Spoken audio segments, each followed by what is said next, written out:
Hola, bienvenidos, buenas mamas, maldiciones. Yo soy Yamila Map. Hola, soy Erica. ¿Cómo estás, chica? Yo soy muy bien, ¿y tú? Muy bien, muy bien. How are you feeling, my love? I'm feeling great, you guys. We are back in Costa Rica. You can hear the sounds of the jungle. And we are actually sitting right smack dab in the middle of the jungle recording in this beautiful scenery. I wish you, well, if you're watching YouTube, which you should be watching YouTube, you can see how beautiful it is where we are. And nature is like the ultimate backdrop. I know, I told Erica this week, I'm like, wait, what did you say? Nature's the original Influencer. The influencer. She's like, nature's the original influencer. We got all the shit from nature. I'm like, yep, curated by nature. It's true. Like, even when you look at fashion, architecture, just color schemes, like all the things, the reasons why we like are attracted to certain colors, it's because of nature. So. I know, like some of the birds here, I was like, I'm gonna have to put those colors together for an outfit. Yeah, like there's like, oh, okay, I like that bird. It's true. Yeah, we're in the jungle doing the Good Vibe Retreat, which has been lovely as usual. Our kids are here. And I don't know, I'm feeling, in Costa Rica, if no one's ever been, there's the saying they go by is pura vida. And I'm feeling very pura vida. Pura. Pura. Pura vida. I've been asking Erica to assist. I do help you all the time. You act like I never correct you. I literally do. She gets so annoyed. Like, well, but that's because she adds S's to everything. Like at the end of every word is an S. Bitch, just correct me. Like comidas y like everything that doesn't have an S, she adds an S to. Look, you're mad because I'm correcting you. Look, she wants you to correct her, she but doesn't she help. literally just rolled her eyes at me. Critique. That's why I let her just talk trash. Like, she just talks like a gringo because I'm like, bitch, fine. Keep adding them S's. Not talks like a gringo, bitch. I'm gonna keep going. And Jamila's facial expressions, shout out to Orlando. She's fucking adopted his facial expressions. I'm like, bitch, can you please hide your face, please? Are you me now? I'll ask her a question. She's like, Have not adopted Orlando's facial expression. that's Orlando. He's like, I know. His I'm face, like, his fix your face. His faces are the ultimate. Can you please be aware of your facial expressions? I'm like, my nigga, I can see you. I know. I think since I've gotten well into my 30s, almost at the midpoint, it's really difficult for me to hide my emotions. Probably because we're not supposed to hide them. We're supposed to feel them and let other people know how the fuck we're feeling. So as you get older, it's harder to pretend. So yeah, my facial expressions are coming out more. Yeah, I'm not used to it. My facial expressions have always lived on my face, so it's always been here. But Mila's been very much, I'm fine. And now she's like, I'm like, okay, bitch, I know how you feel. What the fuck? That's not my face. Anyway. It's either that or like laughing, but like looking like, you're dumb. You're dumb. Yep. Anyway, we're in a peaceful place. So our facial expressions are beautiful right now. But the jungle, we always say this, but the jungle really does make me feel a lot more beautiful, a lot more feminine, and I just feel healthier here. My friend was like, did you lose weight? I was like, probably. I'm like, girl, No, I'm just in the jungle. I'm just eating clean. I'm eating everything I eat in America, but here. But no, actually, no, I'm not eating everything I eat in America. You know how they say, like, the camera gives you extra 10 pounds? Like, the jungle just makes you sexier. It's like a filter. It's a natural filter. I'm not even wearing any makeup. Every time I'm here, I feel so grounded. And then I go back to America, and I'm like, why do I feel like this? It's because you're eating poison. You're eating poison, and just there's so much stimulation constantly thrown at you. You feel like you kind of do, but you really do, you don't have to, but you feel like you have to engage. And when we're here, we have a lot of reasons why we have to disengage. So we take those reasons and we really use them, whereas when we're in the States, it's harder. Like, even though we can disengage, we're like, we don't have the excuse because we have Wi-Fi. Like, here I'm like, if someone tells me they think their Wi-Fi went out in America, I'm like, bitch, you were lying. You was lying. If it's in the jungle, I'll be like, that's probably true. I'm sorry I missed that meeting. There was no Wi-Fi. The storm came and knocked out the Wi-Fi for 7 days. In America, they'd be like, go to the coffee shop on the corner. Everyone here is very, really moves to the beat of their own drum. They move like sloths. On a whole different level. It's really teaching me patience because I'm like, hurry the fuck up. And they're like, Literally, oh my God, when you left me at the burger place and you told me your order and there's nobody there, it just opened. We were waiting for the kids and it was just me, the server, and the cook, but I could clearly see them. And literally, she was cleaning out her purse for like 8 minutes. Like, I was like staring at her. I'm like, maybe if I give her the death stare, she'll come over here. She didn't come, huh? She didn't give a fuck. I was like, does this bitch care that I'm thirsty and there's nobody here? And I was like, must place order. I'm like, should I go over there? Just like, maybe if I say excuse me with my eyes. It didn't work, but it really made me to check myself. Like, bitch, are you starving? Are you going to die? Maybe, almost. Anyway, it's really teaching me to be patient and calm and not rush everybody with my energy, which is obviously very obvious, according to Erica. But anyway, we're here with a very special guest. We have our dear friend, and let me get out my notes for this. A queer Afro-Caribbean medium, birth worker, and energy alchemist that supports people who are seeking to build spirit intimacy and womb healing through divination, ritual, and ceremony. Alandra, a.k.a. the Island Bruja. Hello. Wow. Dear. I need to work on my... I know. I was like, damn, I need to rewrite. Like, I need to write something. Shit. Wow. It's powerful. It is. Thank you. What a wonderful introduction. I'm grateful to be here with both of you. Finally. Yes, we're happy to have you. Alandra, you know, it's so funny how we connected. Alandra found us through our merch.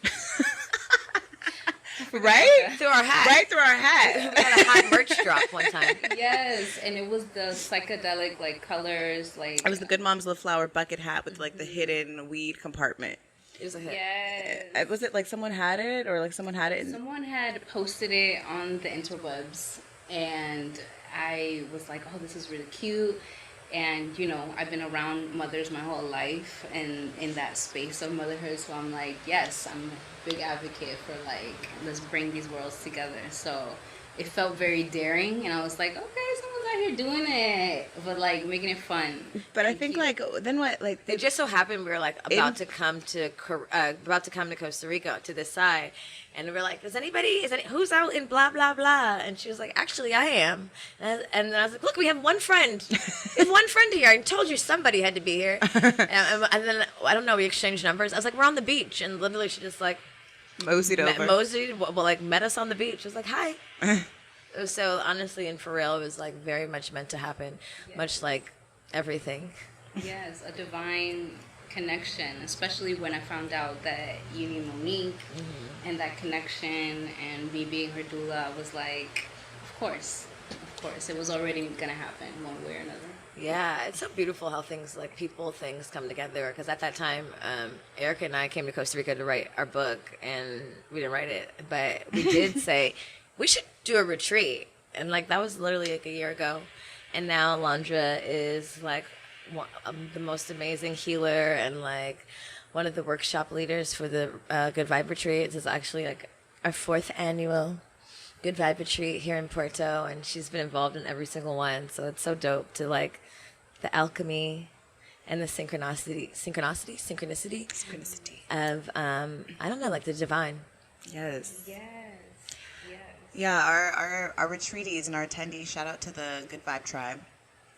OG1, OG2, OG3, and now OG4. They have such amazing things to say after your self-devotion ceremony, like truly. And I know some of them have stayed connected with you after. And I mean, that self-devotion ceremony was so incredible and amazing and necessary. And also, I really didn't realize like how much, I mean, I know how much movement is important, but like how much I restrict my movement, especially in like spaces where men are, because you know when you go to like the club and you just be with your girls and you just be in the zone and shit, and then someone just comes up behind you and you're like, whoa, like, hello, I'm not dancing for you. And then like being able to just kind of dance with women where you feel safe and you can just kind of unleash and you can just do all the twerking. You can fucking do the crybaby on the floor, whatever the fuck you want to do. Crybaby. Yeah, bitch, the crybaby. Without like judgment. Don't be laughing. I just Don't haven't be heard laughing. I haven't heard anyone refer to the crybaby. It is the crybaby. The crybaby and the yellow pages are Yeah. two things of the past, apparently. I haven't heard either term in years. I almost forgot they existed. So after this The recording, crybaby is well and alive, okay? please, can you We show- just don't do it anymore because people are aggressive publicly. God, don't you remember the days we could do the crybaby in public? Fuck. And the worm, okay? And the worm, bitch. I'm only 34, guys, okay? Oh my God, you're aging yourself right now. But Can you please do a crybaby reenactment after this? maybe we'll do one for this. Maybe we'll add it in the YouTube video. I'll do the crybaby right here by the pool. Please. Jungle crybaby. With some like reggaeton. I'm pretty sure no one's done it, so I'll be the first. Bring it back. Bring it back. I believe. Erica brings back the crybaby. You're gonna go fucking viral on TikTok. God, I can't wait. Hashtag bring back the crybaby.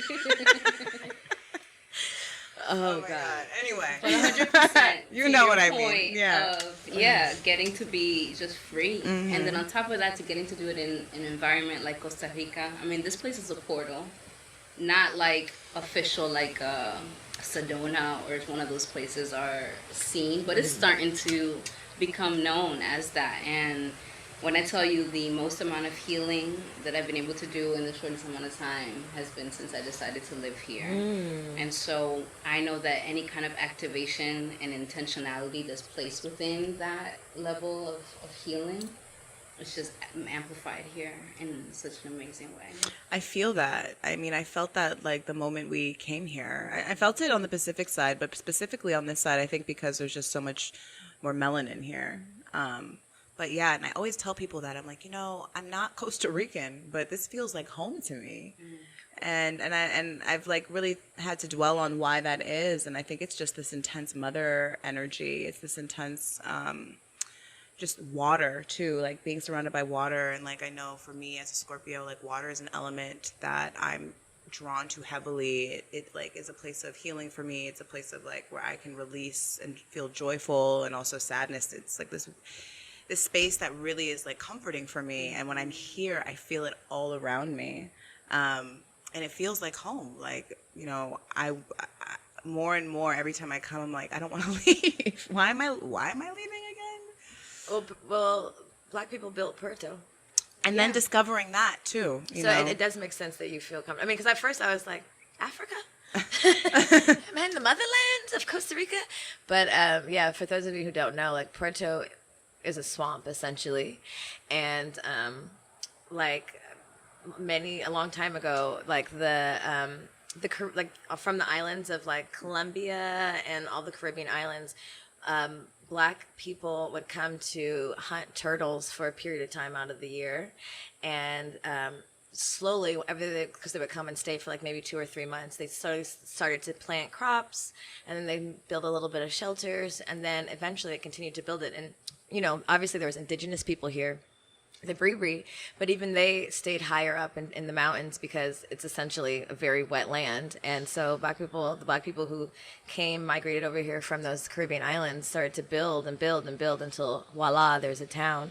So it's like very Caribbean and African influence. So I think that makes sense that we would feel connected to this place because we built it.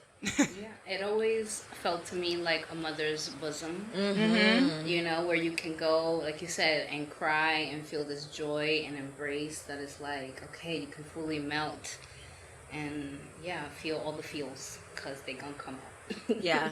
Yeah, they do. And they do. And that's why I think even the women that come here, which, our retreat is for all women, but generally there's a lot of brown and Black women that come here, and it is a place where they feel immense emotion, and obviously within, different activations throughout the retreat. But I think also just the environment creates this safe space and this womb essentially for them to be able to feel like they can do that. And we were at the beach yesterday with one of the women, and she was just like, I could live here. And I was like, and she hasn't even like really explored anything.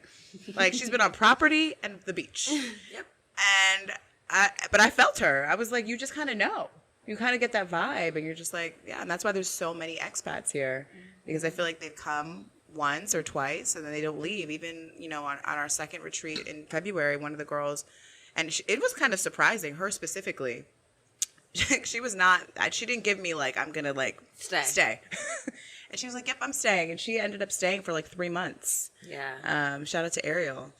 And really, I think immersing herself here and like having a different experience. And it's just one of those places that does that. Mm-hmm. So tell us a little bit about you, Alondra. Like, where are you from originally? Yeah, so I was born in Dominican Republic. Oh my God, it's one of those weird things. What are those things called? Watusi? Watusi. It's essentially a big ass rat. Rodent, a jungle rodent. It's a jungle But it's like rodent. this big. It's a guinea pig. Yeah.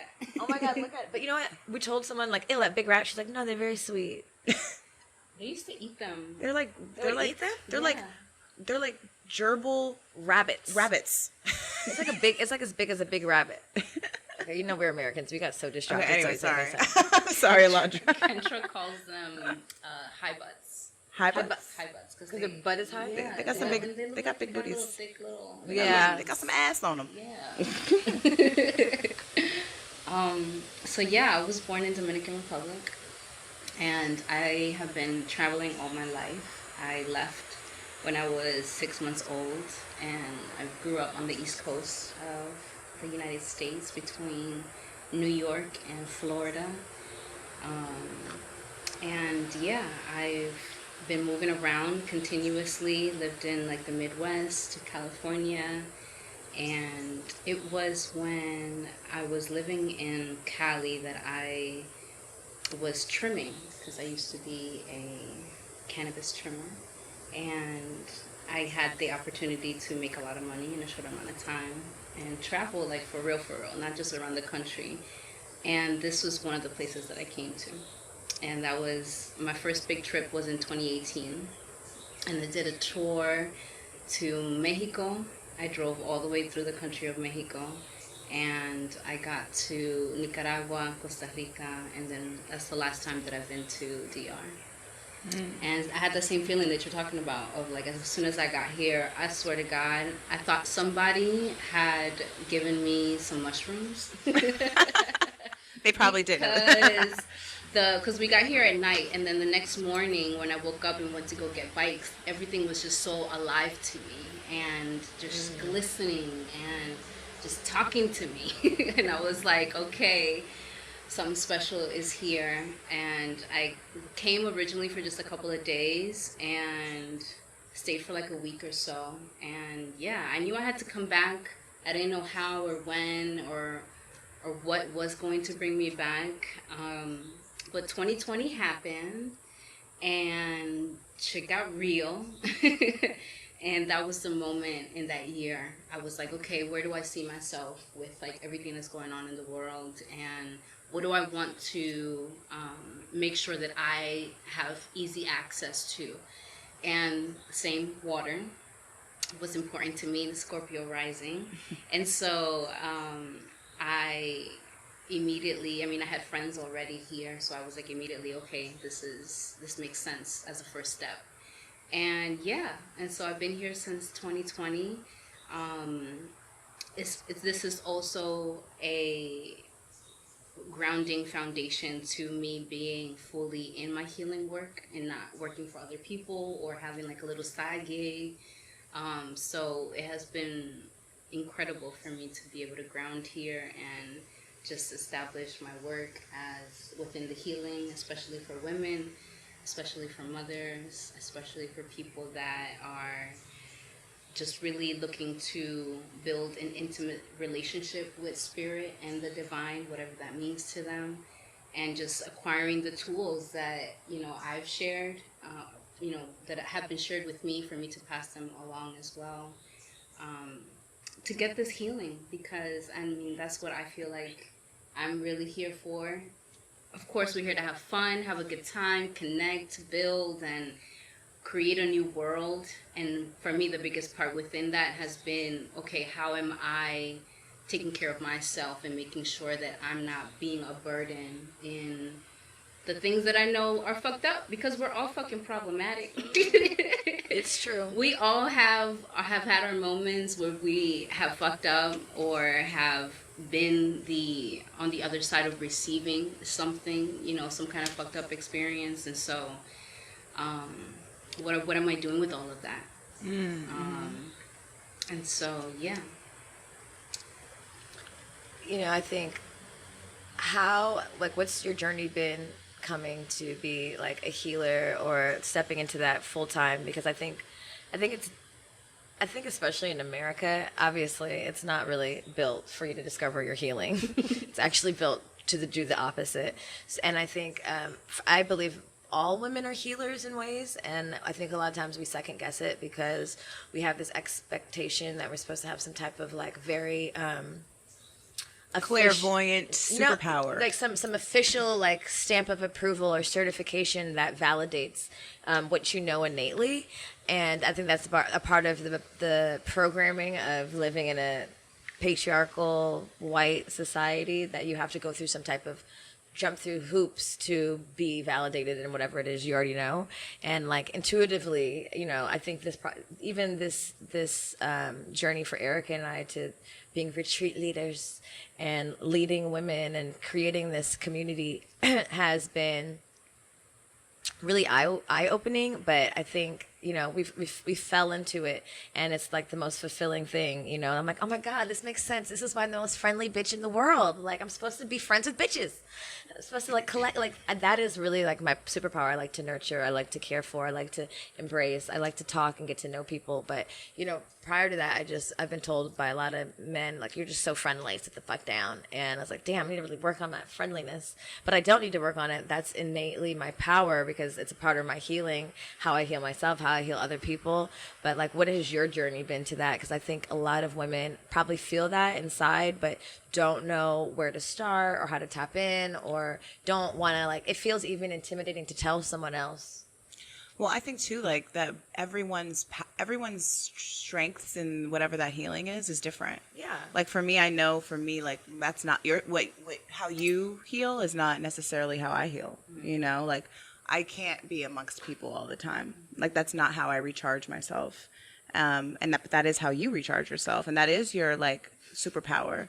And like, I think also there's a lot of imposter syndrome too. Even in our space of like doing what we do, there's been moments where like, am I faking? Like, do people like what? Where you just start thinking like, am I good enough to do this? Am I good enough to do this? I'm not all the way healed. Am How I the doing fuck it am right? I? And so I think, and because the patriarchy and just, it's the patriarchy, but it's also just, yes, it's that, but I think also just people in general, like education system across the globe, making you feel as if you do have to jump through hoops in order to be this certified anything, Yeah, and I think that is truly the patriarchy and colonialism in general. I think you're the one who told me that. Has been. I think I was talking to you about this. Yeah, I'm all for blaming it all on. It's their fault. Because the truth is, we could be here in this luscious paradise experience with all these other aspects feeling this pressure upon us.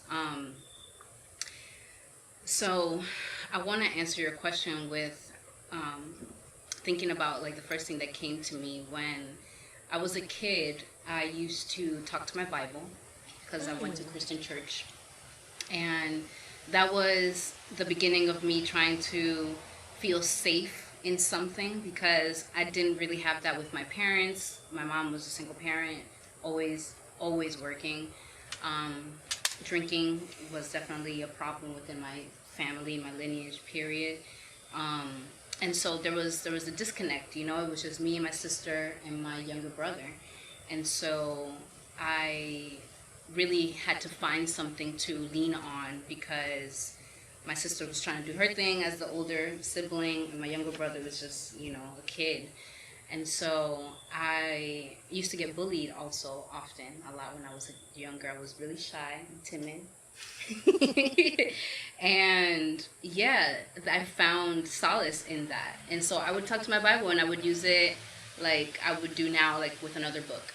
And I would ask it a question, similar to like we do with cards, and what my intention is, right, and what I needed. And I would just flip through the pages and kind of let it naturally land wherever it would. And 8 times out of 10, I would get like a solid answer that made sense, that resonated, that inspired me and helped me feel like grounded and centered. And so when I've been able to think about that and come back to that again and again, I can have helped myself to remember, like, no, this has always been with you. It's not something that you have to like acquire and learn. It is who you are, right? It's never been separate from you. And so it's only able to be enhanced and expand with practice, right? And how much intention and what other things you add to it, to amplify it. But it's been a journey. And like I said, especially since moving here and officially fully working within this spiritual work and healing work entirely. I mean, my family thinks I'm crazy. Like my mom's a Jehovah's Witness. I was gonna ask you if you grew up religious. Yeah, my mom. I didn't grow up Jehovah's Witness. That's like a recent thing within within just my mom. Are there a lot of? I was gonna add, Dominicans. Are there a lot of Jehovah's Witness Dominicans? Not much. Okay. I feel like there might be some, but there's more Catholic. Yeah. I just. Yeah. Okay. But she got, and it's okay now. We're better, and we're in a better place than we were before. But, and that says a lot, right, of like the journey that I've come to, because it's really been about me just standing firmly and saying again and again and again and choosing again and again and again, this is who I am, this is what I want to embody, this is what I want to share and how I want to connect and build with people. And it brings me back to this very like pivotal moment in my life where I was living in California and I was nannying. I nannied for many years, and I had this little cute white baby, and he had some spiritual ass fucking parents, and they had this some hippies. Yeah, they had this whole room that was just for like this decked out altar with all these tools and mad shit. And so, of course, naturally, I was drawn to it, and so I was in there snooping around.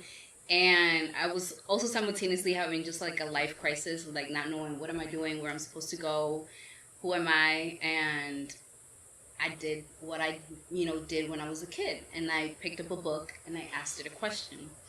And this book was one of those, I don't know if you ever heard of, it's like a series that somebody wrote called Conversations with God. Yeah. Mm-hmm.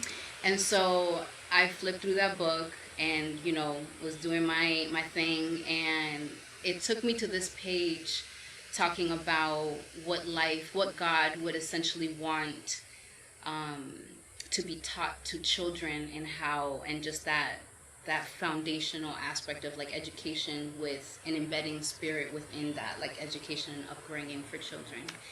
And obviously it immediately resonated with me because I've always loved working with children since I was a kid. I never wanted to have children. I never wanted to get married. And I didn't want to fuck with adults. I knew that clearly. I was like, nah, I wanted to be a children's doctor.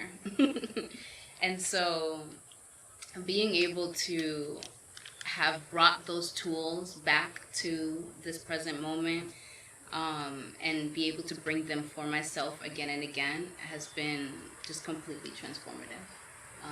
And a reminder of like where my power is. And as corny as it sounds, it's inside of you. It's true. It's true. I think we forget sometimes, like our souls, like we are like really made of energy, and like every living thing is made of energy. And if you like close your eyes, you can feel it. You know what I mean? And like even what you said about like I get energized by being around people. I do. But like even being here, just slowing down, or being around a lot of women because we're leading retreats for the 4th time, like I'm really being super aware of how things make me feel, why I'm doing things, like, and even like when I need to step away, because I'm used to being mixy, but like, respecting, saving my energy, understanding, like when I come across energies that like maybe I'm like, why am I feeling away? I don't even know this person. You know what I mean? Like, why am I like, what's making me like not like that? Or, oh, you know why? Because it feels familiar to another energy I've met before. Or they look familiar, or I'm associating it with this or that. But just like with religion in general, like I really like, you know, just like your story that you were just in alignment with figuring out what it meant for you. I think people go into religion and they're like, this is that, this is what I was taught, this is what mom and dad told me, so that's it, you know. But like the pathway to God is, there's so many pathways, and it's just like being open to the energy and receiving the message, whether it be through the Bible, whether it be through a card, whether it be to like, hey God, I need a message, what's up? And being open to receiving it in all the ways, you know. I think that that's a lot of what we talk about in like our retreat, is that there's not one way, and it looks different for everybody. And like what doesn't, like Jehovah's Witness doesn't work for me, but it may work for somebody else. But like also just, I think for me, my issue with religion in general is that it's so limiting. It's so much in a box that it doesn't give you the power to explore your own intuition and allow yourself to be guided by whatever is pulling you, you know, because if it's this, it's just this. But that's not true. Like, we're all different, and there's going to be different things that speak to us differently, you know. Well, I think too, it like you just said, it doesn't give us the power. Right. Period. And, you know, I'm not saying that of all religions, but most really remove you from being the source of your own power and looking outwardly for someone else to kind of save you. And I think, you know, really the real power resides within. And that's why a lot of times people go to church for years and feel empty because they're constantly seeking outwardly instead of, and I think we met this man here recently, and he was talking about how, like, when you're seeking, it's because you're deficient in something. And I'm not to say that I think we all seek, right? But like at what point do you realize that the seeking is not leading you to actually filling yourself, and that you actually have to do the inner work? And I think outwardly we learn things, we experience people, we learn lessons that ultimately, hopefully, help us, you know, guide ourselves and be able to fulfill ourselves too. But it really does start with yourself. And like, I know that everyone says that because it's fucking true. It's true. There's certain shit you're like, damn, I know, like, everyone always says that. Like, everyone always says, like, kids grow up so fast. It goes so fast. It does. Everyone always says, like, you gotta love yourself first. You do. Yeah. Some shit's just true. Some shit is just like, intrinsically, it just is what it is. And we have so many distractions constantly being thrown at us to try to keep us from doing that work, so that we can just stay complacent, stay in the comfortable, stay in the consumerism, and not get to like the real nitty gritty of like what we're here for, as far as like your soul's expansion goes, right? Because that's what I believe the healing work is really here to serve us in that kind of way, so that we can move beyond just what this human experience that we're having, and be able to intertwine like the spirit and the body, right? And have an even more awesome time, because you're leaning into it and dancing with it instead of trying to fight it and resist it and trying to control it or understand it, because right. Yeah. So after that moment, like, how did that message to you ultimately shape, you know, your journey into all the different, you know, things that you do now? Yeah. So after that, so I'll speak to that moment. Actually, I've had most of my biggest lessons come through heartbreak. And when I got my like akashic records read for the first time, that's one of the first things she mentioned. She's like, "Oh, I'm sorry, but this is just what it is for you." Can you explain to the people what that is? Mostly because I want to do this next week, and I need more clarity. We're getting our records read. Yay. Shout out to Sylvia. If you haven't listened to the episodes with Mo, what was the name of the episodes what Monique did? Something abroad.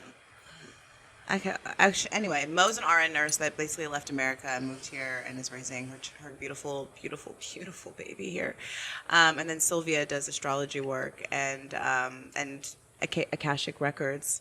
But I even asked her, I was like, she's like, do you want your akashic records read? I was like, what is that? It sounds amazing, but tell me more. It's essentially, in the spiritual realm, the book of all lives. And so it is for you to be able to use as a resource so that you can kind of look back at past lives, past experiences, past traumas, past lessons, and things that can be really helpful to bring forth at this time. It is the reason why you feel so connected to certain things. Even like this place, I feel very confident that in a past life, in a past experience, or or some kind of ancestor is connected and grounded in this space.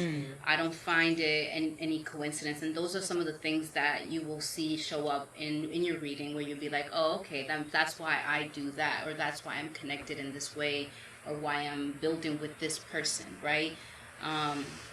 There's an understanding that you come here as a choice within your spirit, and you get to choose what you want to come here to do and what your purpose is, right? And so they say that is the disease that we are born with, right, where we forget all of that. And so the journey is coming back to the center, to that purpose, to what it is that you really wanted to accomplish.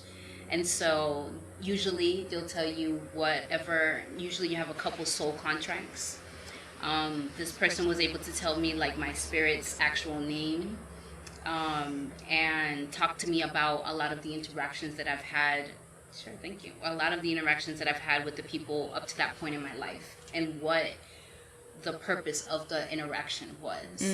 And so it's a really helpful tool to just get some insight on like what the fuck is going on and how to like use that information to just make this shit easier for me. Because one of the main things that she told me was, as the closer that you get to 35, which I'm 31 now, it's just going to continue to like make a lot more sense. And 35 is going to be like the peak of you being like just riding and like doing your best shit and living in your fullest like potential, you know, in a way. And so, and I feel that, and I've read it has absolutely all been true, and that's amazing. Yes. So why wouldn't we take advantage of that and use it to make this experience a little lighter, a little more joyful, digestible?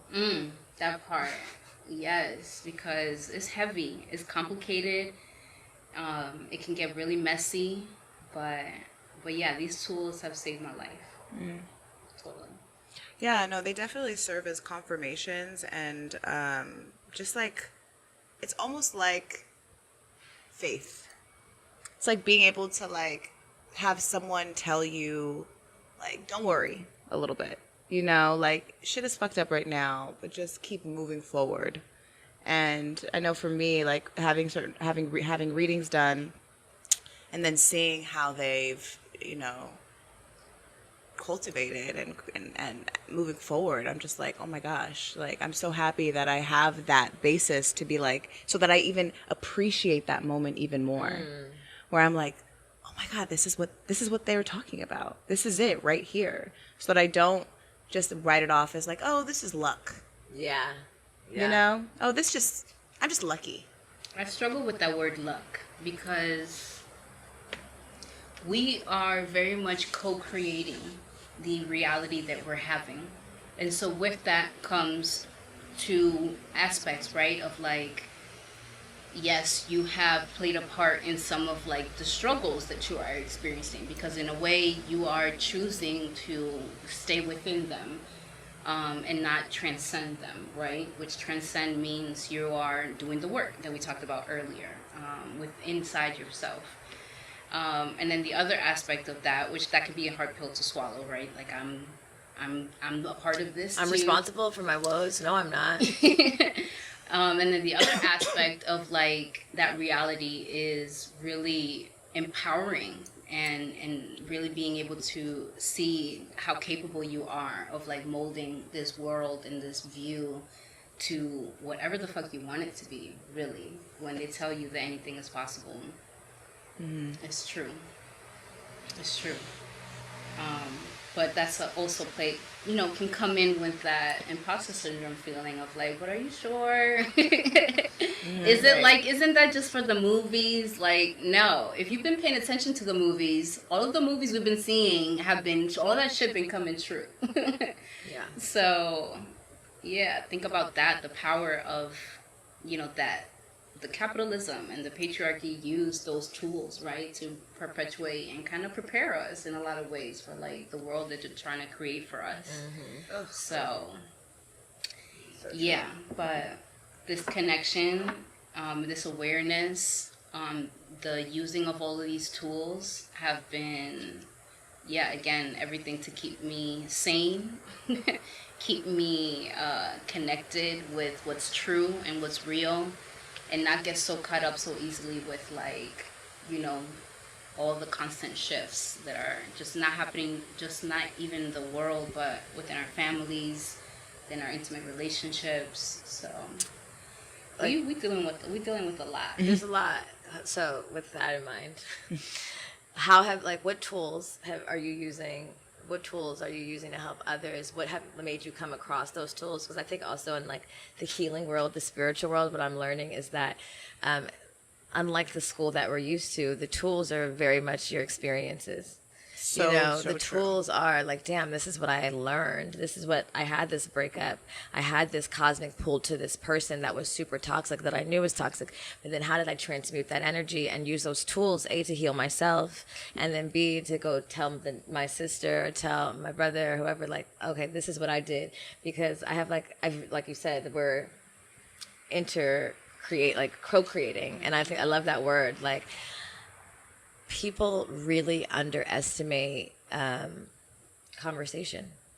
I saw this documentary once, and this woman said like every week, like her and these friends would just have a conversation. It was what they did, and they would evolve ideas and like resolutions to problems, and like it was a documentary, so it showed years later what that cultivated. But I always like really. I really resonated with that because I really feel that way. Like the power is in speaking, and just like ideas are so unique, and it's so like, you know what I mean? And so when we share our tools and we observe our tools and we heal ourselves, like I really do believe we have the power to heal the world, but sometimes it's hard to put words on exactly, what that looks like so people can understand, like I had this immense trauma and this is how I dealt with it. And now I'm a so-and-so, a light worker, a retreat leader, so I just like, what are the tools and how have you used them and how are you like using them in your practice? So heartbreak, like I said, has been like has been my pathway. So I went through a really shitty experience with somebody in 2019, and the like really terrible, like dismissive breakup texts, completely like just blaming everything on me, like ghosting, the whole thing, just like it was all shit. And it really shook me in a way that everything just stopped in my world. I was just like, oh, wait a minute. Like, what the fuck? Somebody could do this to me? Somebody is making me like be shaking and crying and on the floor. Like, what? This is not acceptable. And one, I cannot allow anyone to ever be able to have this kind of grip on me ever again. And so in that moment, I was able to just see a lot of things more clearly because I wasn't immersed right in this relationship and in these things and these ideas and these fantasies. And I was able to look at it from the outside perspective and acknowledge where I was playing a part in all of this, right? Because clearly has happened to me a couple of times. And this was the worst of it, and I was done. So I had to get sick and tired of being sick and tired of that shit.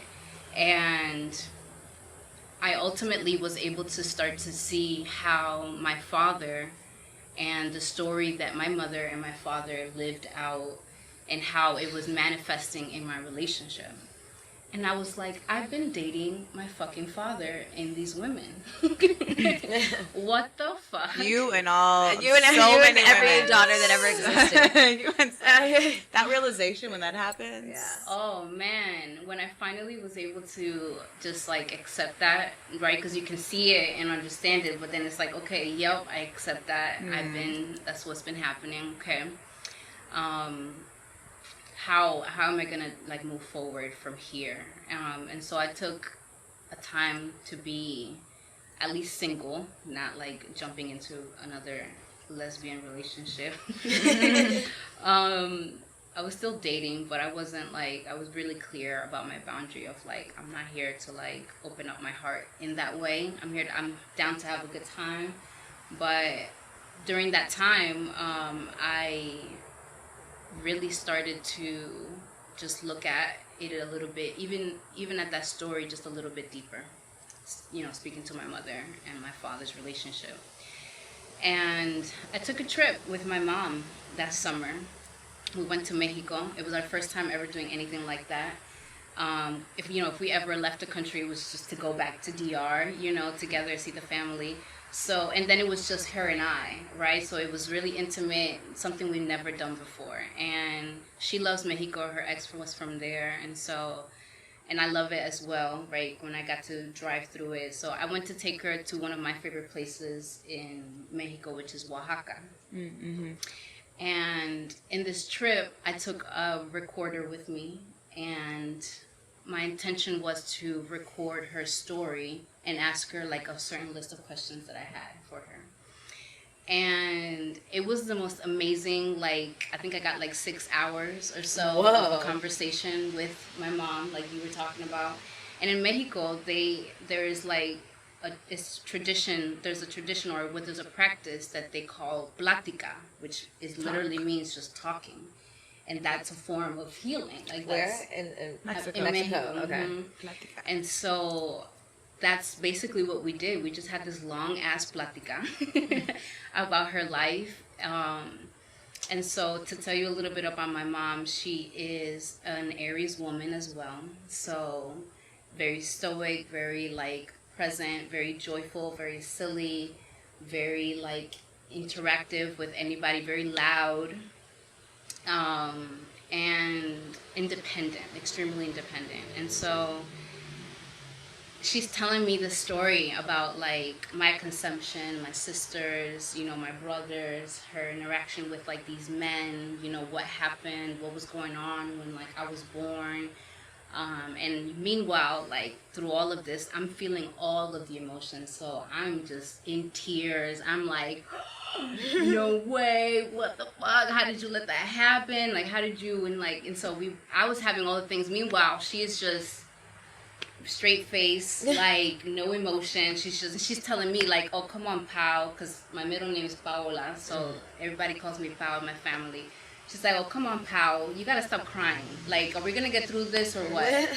And so, yeah, that was incredibly transformative for her because, after it all, she definitely confirmed, like, how she had never had anyone even ask these questions to her, let alone her be able to process herself. And so it was in this moment, that she was constantly in the moment answering things and processing and digesting and feeling and coming to realize. And so it was amazing, and it allowed me to really see all of the elements that were a part of my life and connected to me in some kind of way, and connected to my family and my lineage. And so that's where I started. And that to me, that's all the tools I feel like that you could really need. If you, that alone, and continuing to do that with the other elders that you do still have in your life, I feel like there's so much information there. And it's important to, like, for them as well to have that moment to be acknowledged, to be seen, and to know that, like, oh, you care and you want to know about it. Yeah, that's such a gift too, that she would that she was honest, you know, and that because there's certain, you know, there's stigmas in obviously different communities of just like, we don't talk about that shit. We don't talk about that trauma. I mean, even my grandmother, she's Mexican, there's certain things that I know have happened in her life that she literally will just not even acknowledge. She will not talk about. Like, she is adamant about that. And I'm just like, wow, what a gift, though, to be able to, you know, be able to share that and to be your mother that really gave you these tools. Like, that's like the foundation I think most of us hope for. I mean, obviously these tools show up in every person differently, but that mother, and that's probably why I feel such a motherly energy from you. You're very much like a nurturer, very like soft and. Oh my God, did you tell her your dream? What?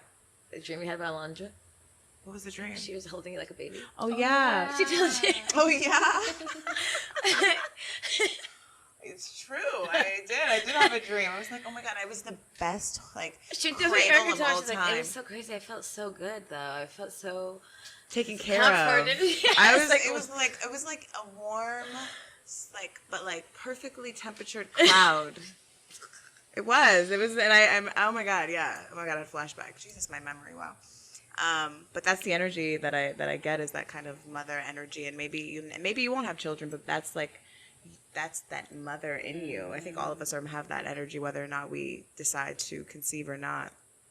But that's beautiful that your mother gave that to you, and that is true. We should all be encouraged to sit down and ask, because that's really how the original even family trees and stories were told, and it's died.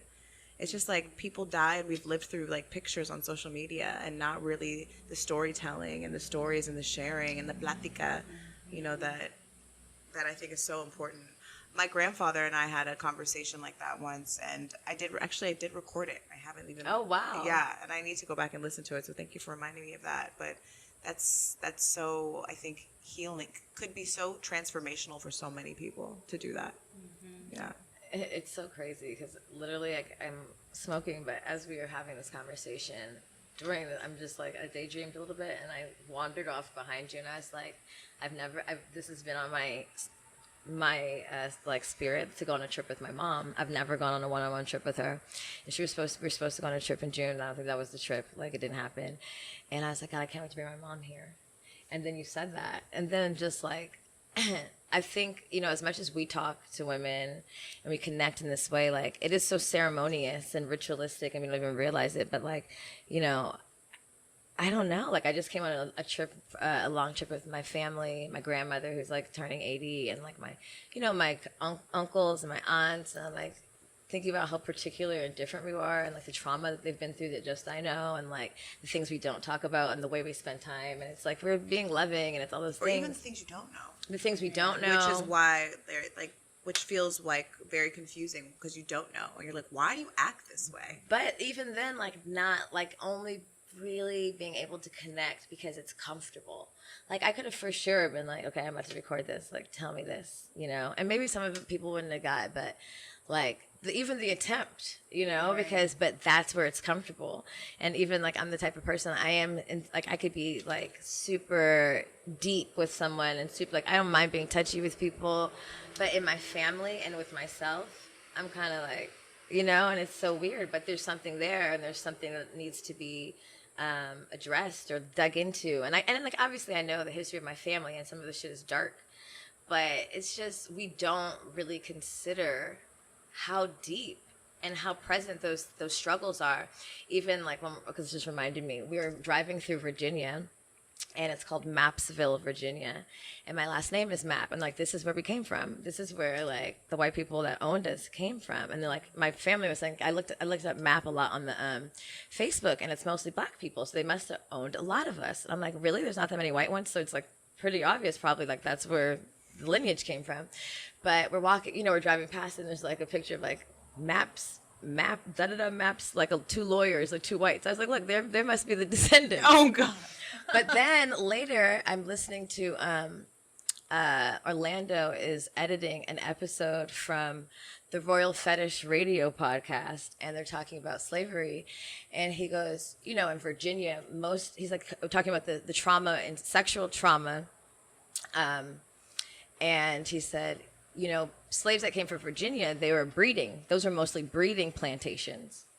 And I didn't even I know the atrocities of slavery, but breeding plantations. Right. And I had just so happened to have driven through Virginia, Mapsville, Virginia, and made these associations. And I was like, oh God, it made me a little sick, you know, what am I a product of, you know? But also probably makes some sense, you know, but just and thinking when you could drive through it or think about it in that way, it's not that far off. It's not this distant ancestry. Mm-hmm. It's my great, you know what I'm saying? Right. And you know, the amount of healing, energetic healing you have to do and be aware of to go deep, like your womb, you know, even just as women, period, is women of color. There's some dark fucking history, but you know, we kind of because it's not comfortable, we just operate from this realm, this time, what we can see, but it's so much deeper than that. There's so much more we could feel. And if we were just quiet enough and more in tune enough to admit that, you know, how much more progressive the world could be. Right. Yeah. No, there's a reason why so many women of color have so many womb-related diseases, right? From cysts to fibroids, right? And so there's so many more. Just with birth, right? Sensuality, sexuality. Right. And so observing that birth story from as many different aspects and from as far back as you can has been very important to me. And then from that information, I am able to energetically tap into that ancestry and within my own self as well, energetically, and move that and shift that and tend to that. So I do that particularly as a Reiki master. At least I learned that modality, but we've all, you know, heard of laying of the hands. And, you know, just intuitively when you might feel some pain, you know, you're going to probably put your hand on there for a second or rub it, right? If you hurt yourself. And so there's power within that, right? And that energy exchange, you know, that you feel it when you're being embraced by somebody, right? And so I learned this Reiki modality that comes from Japan.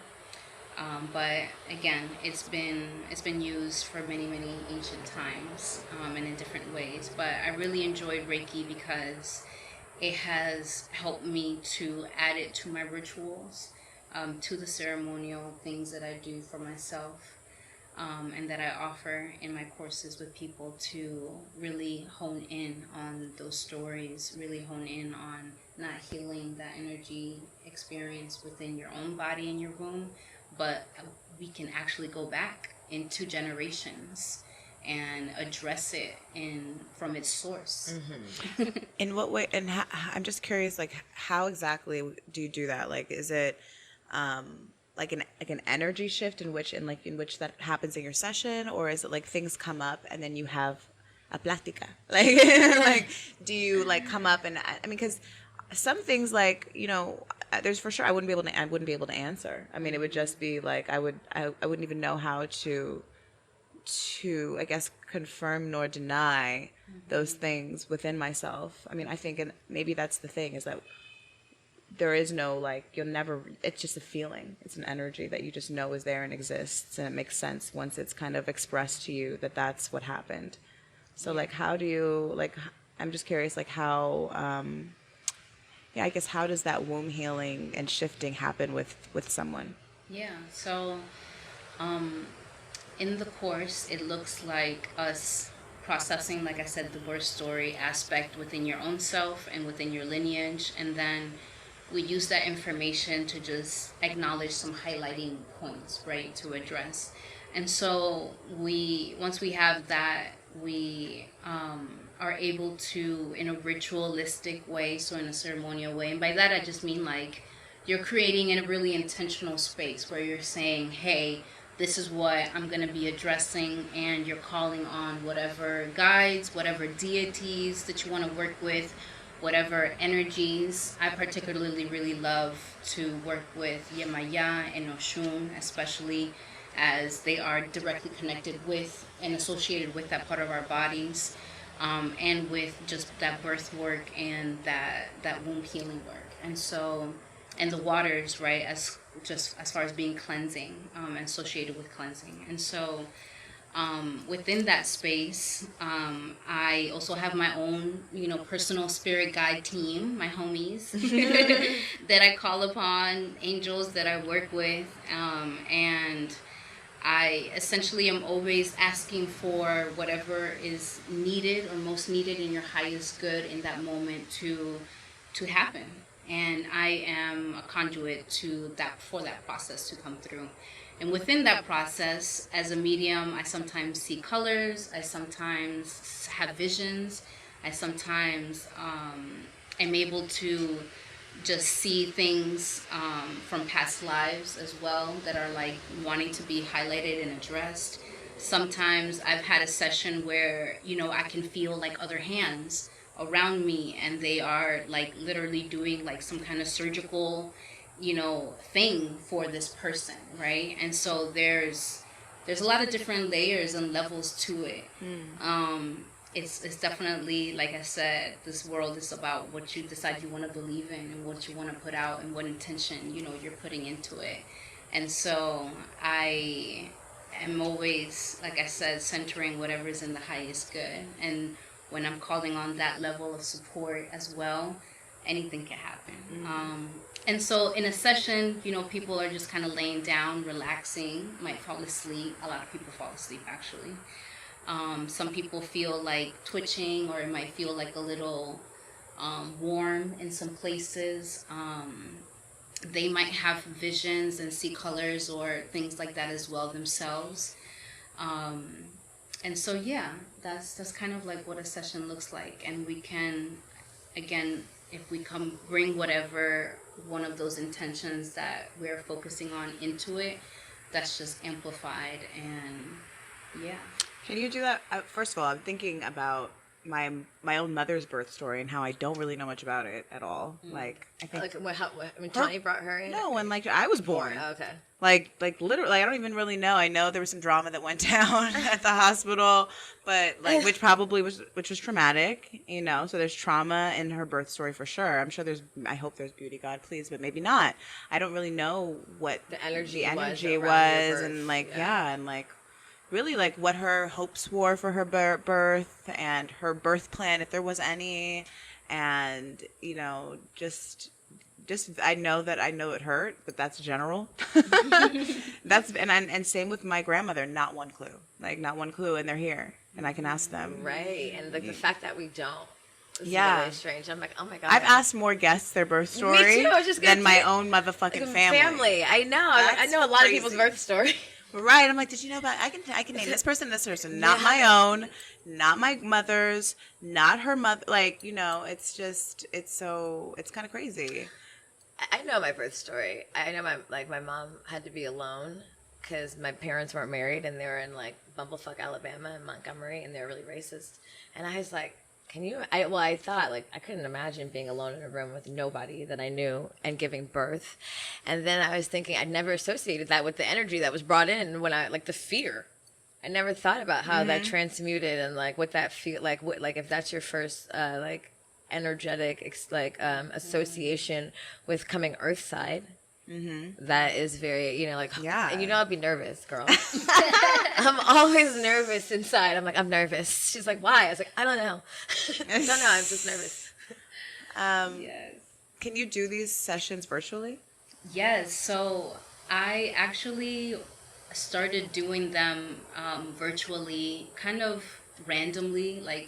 If I had a friend or somebody that I knew that was kind of going through something, I'd be like, let me offer this person, because it's also, as the person that's facilitating, it's also very nourishing for me as well, right? I don't leave the session feeling like, drained, like I just did all this work. Like it's unequal, I'm connected as well with the healing energy that's moving through. And so, yeah, I started offering a couple free sessions for people because life is rough. It's a lot going on. And so I don't get anything but the names of these people. And I think I just asked them if they've ever done this session, in a session like this before. And so, and then after I do the session, and I don't call them or anything, they just know the time when it's happening. So they're just present in whatever way they want to be. I invite people to, play some music, burn some incense, maybe get in a bath, because I definitely believe in water being a huge conduit for healing. And so, probably every single time that I've done every session, I send an email afterwards just to follow up on my experience and what I perceived. And every single time I've gotten nothing but affirmations and just immense gratitude, and people just really eager to know more of like how is this even possible, because I get it. It sounds like some woo-woo shit. It sounds like some, what are you talking about? But you're not even here. Mm-hmm. How is that possible? Is it magic? Yes. Well, I think it's this idea that, it's so funny. I'm reading this book called Conversations with Strangers or something. Mm-hmm. What's that what's called? Anyway, I should know the name. But it's about how, hello. Black butterfly. Little black butterfly. It's basically, so far what I'm deducting from it is that it's basically about how sometimes the people that are closest to you know the least about you, and that oftentimes like people that don't really have no perception of who you are, haven't actually met you in person, there's no influence, and therefore a lot of times it goes both ways. Mm-hmm. But I think people always think that you must know someone intimately in order to connect with them, in order to understand them, in order to even understand their ideology in ways. But this is even more. This is even more. I don't want to say disconnected, because it's obviously not. But for lack of a better word, there's this wall where you don't know anything. You don't know what they look like. You don't know their background. You don't know their sign. You don't know their energy. Because sometimes you meet someone, you're like, oh, okay. Like Mila said, I know personally. I've met you before. There's an energy. Yeah. So I think that's why I think a lot of people too have problems, I guess, believing in the power of magic, essentially, and energy and intuitiveness, that it must appear a certain way. So, me and Mila actually had a reading in the same fashion with Gemma. Oh yeah, and we talked about it. I was like, she went first. She was like, yeah, she just told me to wake up and sit in my bed at 9 a.m. And I was like, wait, let me get this straight. She asked me 5 times. I literally was like, so she called you, and then you got on Zoom? She's like, no, she just told me to wake up and sit up. I said, what are you talking about? I was like, wait, I need to be more clear. She's like, no, but I don't know what she was calling it. She didn't call it the same thing, but I know, essentially it sounds crazy. What? You gave him a bitch. You did it what? But it's really the power of believing in magic, and just that's a part of the adulthood I don't get, in childhood we're so green and everything's a possibility. I literally remember thinking everything was a possibility as a child, and really believing in magic and turning pages and getting an answer and believing in that and feeling even seeing Luna, and that's the part of becoming an adult. It's not that we stop believing, is that we get less connected with the true reality, and we get more conditioned and domesticated into the reality they've told us is the reality. And the truth is as children and kids, as babies, we are more connected to source. Absolutely.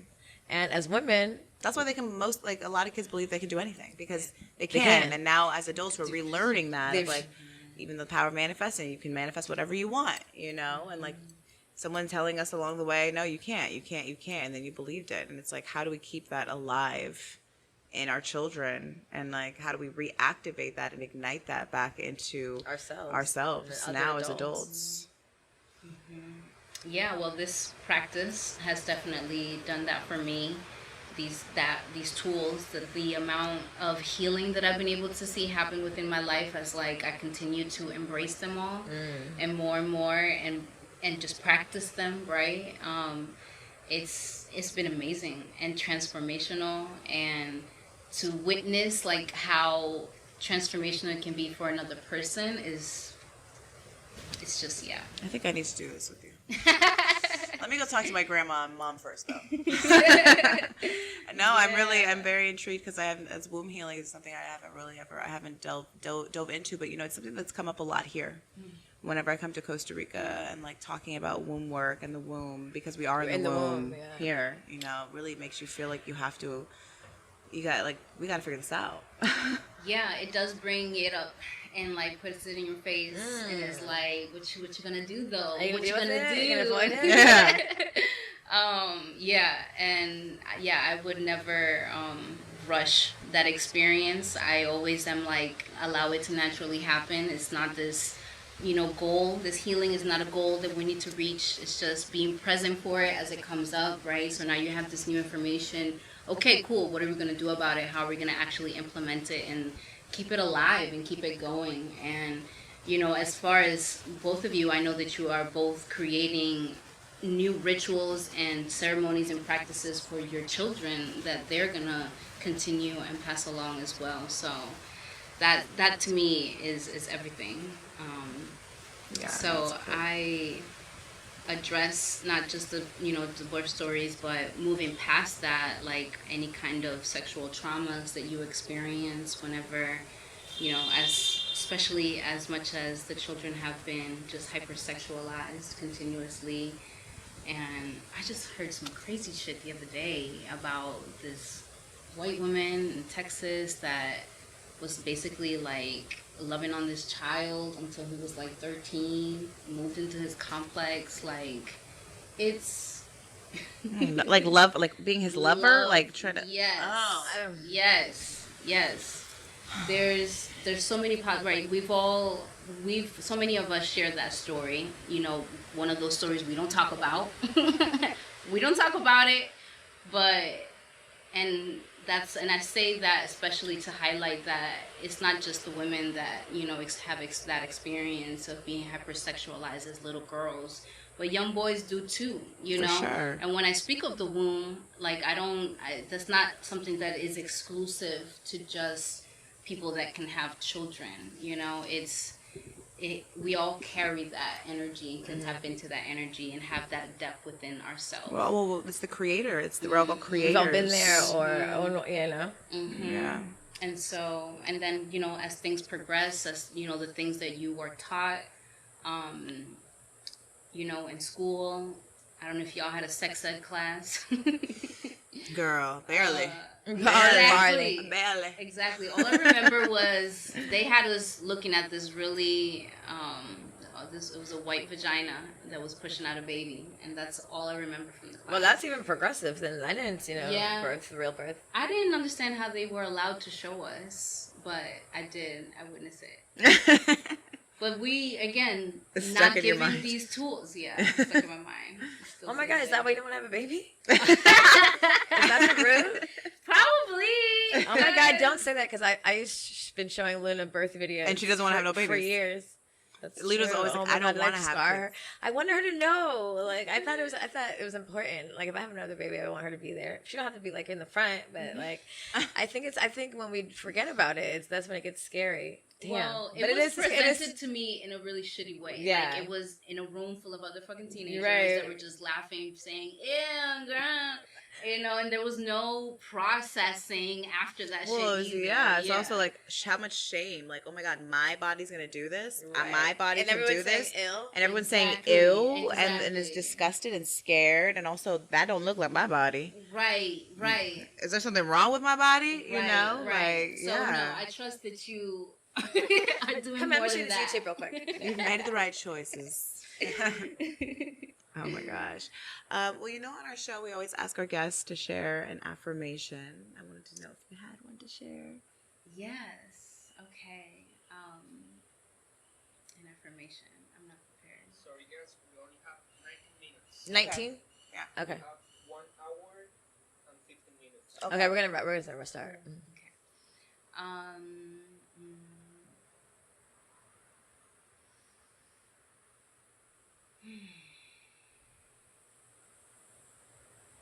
I want to say my affirmation is anything is possible. Anything is possible. That feels good for this, you know? Yeah. It's just reminders, like, anything is possible. You can, your mother can heal you. Your mother could be a conduit to healing, you know? And, you know, magic is real. And you could move to another country and have a whole new life. You can also do that. You could feel at home in a place you've never been. So I think that's anything's possible. Anything is possible. I love that. Yes. We also pull a card, and usually we pull our tarot cards, but Alondra has been so gracious to bring. What kind of deck is this? So this is called Chalks of Kikongo. It's called Luxury Deck for the Culture. It's by Agino Sweet Things. Really beautiful, black-owned card illustrator. And these are based on like Adinkra symbols. What are Adinkra symbols? They are symbols from a region in Africa. And so this is speaking to like the 4 directions and just the cycles of life and the elements. And so, yeah, the cards have all symbols and, whatever, and a message that they center. But really simple but direct messages. And I love that they're round. They're like, that's my favorite. They feel so good in my hands. And they're so soft. Touch them. Ooh, they are soft. You said this is the Adinkra symbol? These are on the front. Okay. Based on Adinkra symbols, yes. Okay, so...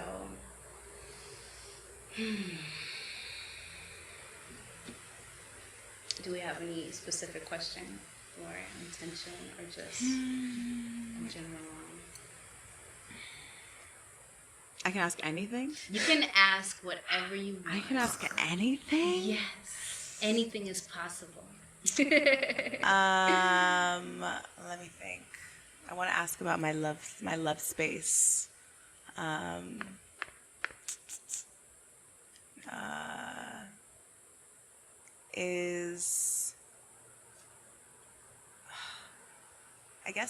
Is being in love or in partnership with one person for me, is that what fulfills me? Is that what I want long term? Is that what fulfills my soul? Okay. Like monogamy or just? I just mean like, yeah, like I don't know. I think I mean, even as a woman for me, like I don't know. I go back and forth between like feeling like I want this certain way of like my family to look versus like, am I actually, but then I also feel like I'm actually open to the idea that like love doesn't last forever. Like there's no one true love. Okay. You know, and sometimes I wonder if that's just me. Is that just fear in me? Is there one true love? Is there one true love? Dear God, it's me, Erica. Is there one true love? My one question for the cards is there one true love? Is there one true love? Is there one true love? Okay, fine. I'll ask a different one. No, I don't want to be a basic bitch. No, it's beautiful. Damn. I want to know too, bitch. All the women want to know. Since I'm 5. Fuck. We have the infinite card. Oh, Okay. And the infinite card is literally speaking to the interweaving of the spiritual experience with this body, and understanding the divineness, like in that flow and in that dance, right? And so there is, with that, my interpretation of the card is that it's not this cut and defined, black and white thing. There is a there is the one true love exists in everything that you are doing, in the career that you are choosing, in your child, in your family, in your story, within the relationship that you have with your own self. And so the more that you are able to look at it from that more broad perspective, it doesn't feel like it's ever separate from you, or something that you have to go attain and go look for and find and hope and wish for yourself. Because you already have it. You're already doing it. Yes. Okay. Yes, I believe that. I feel that. Yes. And there's divineness in however your relationships, are going to change. We can count on that. This shit is going to change. Someone might fuck up. We're going to go through something rough. You mean no one's going to be perfect for me and never piss me off? No, I mean, if we lived that, this life would be kind of boring and not it would be interesting. It would be peaceful. Yeah. I would be perfect.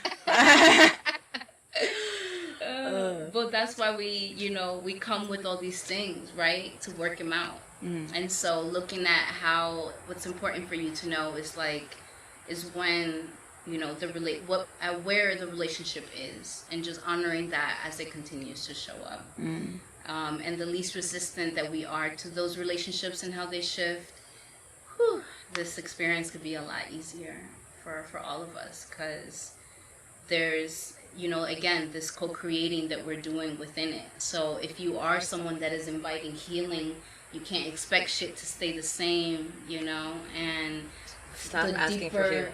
The deeper that you go into it, the more that your reality around you is going to shift to just realign with where you are now. Okay. Yes. I have another question, but I just thought of another one. But go ahead. Well, go ahead. Girl. No, I don't take your turn. No, go ahead. You're on a roll. Your last one was good, and just like the universe telling you the truth and shit. I feel called to ask one more. Okay, go ahead. Okay. Will a particular relationship in my life, do I have to name the relationship in order for it to be, do I have to be that specific? You could whisper it in her ear. Yeah, you could. Okay. My scary ass friend. Ever be one of friendship and peace? Okay. Let's see.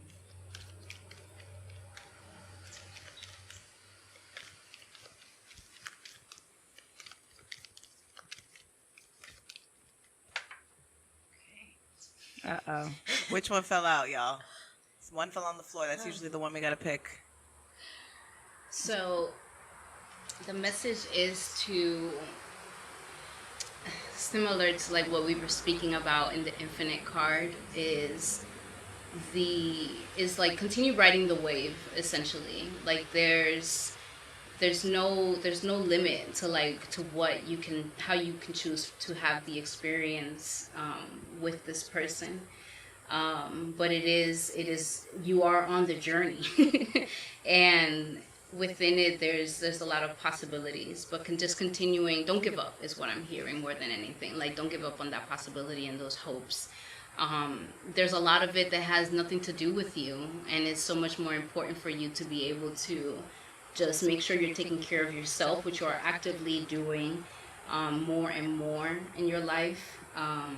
And so naturally you're going to come into a balance.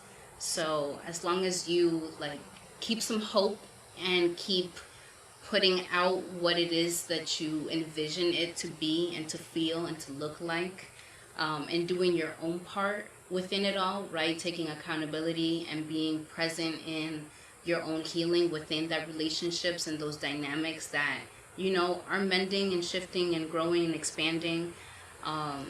You'll see it get to a balanced place. That's not to say that, again, shit is gonna happen, but I always encourage people to not look at shit happening as I'm fucking up, or I'm not enough, or I didn't, or me, it's my fault. But it's an opportunity. It's always an opportunity. It can be uncomfortable, and it has to be uncomfortable, because it's just letting you know that something has to shift. And when you say yes to that opportunity and you lean into that possibility, you allow yourself to expand and for those things that you thought couldn't be possible to be possible. So give it a chance. Give it like a true honest chance, but don't make it your job. That's the thing. Don't make it your job, because you are your job. You're on your own job. You got your child, that's your job, and that's it. And so the more you do that, the more everything around you is going to line up with it. Got it. Thank you. Ashe. Thank you. Ashe. Beautiful. Yes. Well, thank you so much, Alondra, for coming and hanging out. You don't want to ask a question? I was like, hello. What's up? I'm not gonna leave you like that. Okay, God, it's so much pressure. You had 4 minutes to think. I know, that's why I was getting anxiety. I'm like, oh, my future lies in Alondra's hands. I was like, I'm not asking anything. I know everything for sure. Like, I'm gonna have $1 million to check. Oh my gosh. Nah, is there anything? Okay. Is there anything that's been like kind of on your heart a little bit, or something that you're like? Like it's like marriage in the cards for me. Okay. Marriage in the cards for you. Long term, like forever. So basically the same question as me. Is that the same? Shit. Oh. Oh, shit's just falling out. These cards love to fall out. Okay. So. Oh no. Oh no. That's why she didn't want to ask. It's not bad. Unravel, bitch. No. So I want to speak to the imagery on the card and this unification, right, in this center cross, as an affirmation to your question of like, yes, but yes, and I would say yes, and there's a few things. Not to say that you're not whole, perfect, and complete, because you are whole, perfect, and complete. Perfect. But there is there's these certain layers of just certain layers within yourself that want to be just really nurtured and tended to before you make that like full commitment. So it doesn't feel very far away, like at all. It doesn't feel very far away, like even in the next handful of years at the most. But there is a requirement of like, if you really want that for yourself, there's just some things you know that you need to handle. And there's some things that are just going to be different. You know, they just can't walk with you into that life. Wow. Mm-hmm. Okay. So we're going to have to say goodbye to some things. Damn, my whole days are over. Your hoarding is over. No more hoarding. Hoarding. Hoarding. No, I don't think it's my hoarding, you guys. I don't think that's holding me back. I think I do have some womb healing. I do need some things I need to address. I know that's come up, I think, here too. And even like relationship shit with my parents, I think there's all things that probably, because I have deep fear about certain shit that even I think more than I even acknowledge. So yeah, I resonate with that. Yeah, we all do. Like, let's get real. And that's why we're able to connect, and why those women were able to like literally tell me I love you after having spent not even 24 hours with me. Like, it's because we resonate. We all are connected in that way. Like we said, it's amplified once we're here physically in a space like this. And when you add intention to it, so much magic can happen. So thank y'all for facilitating space for that to happen, for inviting me again and again, because it's a pleasure to work with you and see, the beautiful ways that you are transforming and doing your part in your world. And it's inspiring, because this is it. This is really it. Yeah, no, I mean, and we're so grateful for you too. And just in the journey of just doing retreats, it's just so beautiful to see women tapped into their, their calling, their true nature, and the confidence they have behind it. And it's inspiring to see that. So you guys, if you guys haven't ever been to the Good Vibe Retreat, definitely come. We're having one in February, and Alondra will be there. And definitely check out Alondra. Can you tell our people where they can find you? Yes, so I am on the interwebs as Island Bruja on Instagram, and my website is islandbruja.com. And yeah, you can find what I do and offer and stay connected. Awesome. You guys know where to find us. Please make sure you go and Please make sure you go. Please make sure you go rate and review our episode on Apple Podcasts if you haven't. Give us that 5-star rating, baby, please. And you know where to find us on Instagram, goodmoms_bad choices. If you haven't seen us, we're kind of fine. And yeah, rate and review us, and we'll catch you next time. Adios. Bye.